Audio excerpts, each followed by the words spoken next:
જીવનમાં સ્વસ્થ અને ખુશ રહેવા માટેના અમુક નિયમો: 1. માંગતા નહીં, કમાતા શીખો, પછી ભલે એ ઇજ્જત હોય કે પૈસા.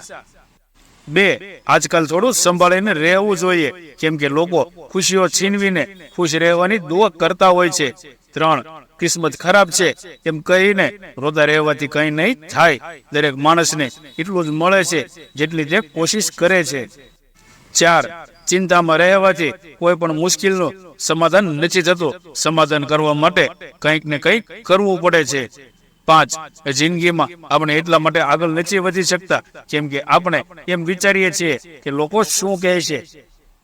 6. સામેવાળાની ભૂલને નજરઅંદાજ કરીને જે સંબંધ આપણે નિભાવીએ છીએ એ જ આપણને ફાલતુ સમજી લે છે. 7. મતલબની દુનિયામાં કોણ કોઈનો હોય છે. છેતરપિંડી પણ એ જ કરે છે જેમની ઉપર ભરોસો વધારે હોય છે. 8. જીવનમાં અમુક દર્દ એવા હોય છે જે જીવવા નથી દેતા અને અમુક ફરજ એવી હોય છે જે મરવા પણ નથી દેતા.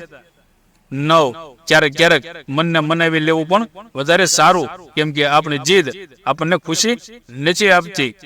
10. મોંઘા કપડાથી શરીરને દરેક કોઈ ઢાંકી લે, પણ સસ્તા વિચારો છતાં પણ દેખાઈ આવે છે.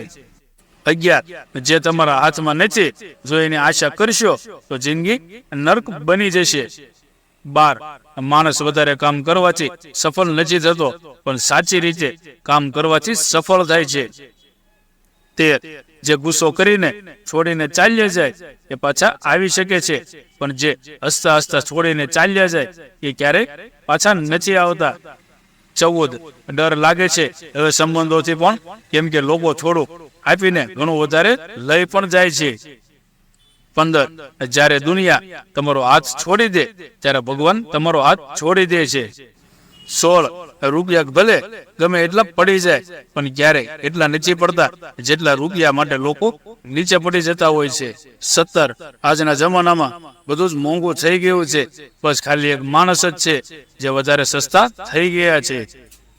18. ખોટું લાગી જાય એવું સાચું જરૂર બોલો, પણ સાચું લાગી જાય એવું જૂઠું ક્યારેય ના બોલશો. 19. અમુક લોકોને ઊંચાઈ ઉપર પહોંચવાની એટલી ઉતાવળ હોય છે કે નાના લોકોના હાથ પકડવાને બદલે મોટા લોકોના પગ પકડવાનું વધારે પસંદ કરે છે. 20.